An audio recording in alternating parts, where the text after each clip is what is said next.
Once you're on your Teams page, you can set up or schedule a virtual web meeting.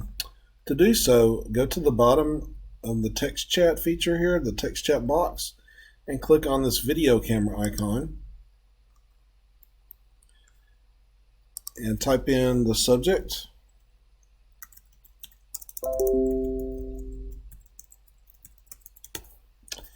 And you can either do meet now, or you can schedule the meeting for a future. And you can even determine whether your camera is on or off. I'm going to do off. I'm going to schedule the meeting. You can add required attendees. It's not necessary though. Let's see.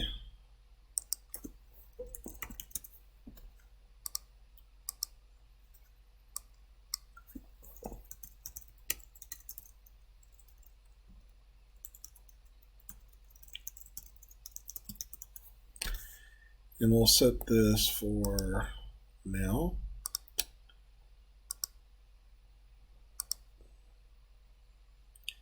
And then you'll hit send.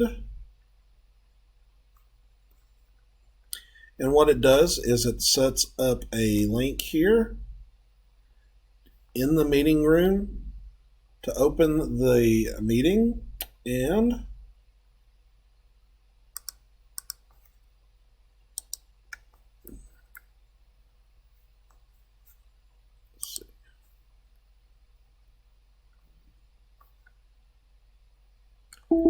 it also sets it up on your Outlook calendar. So all you have to do to access it is just click on one of those links.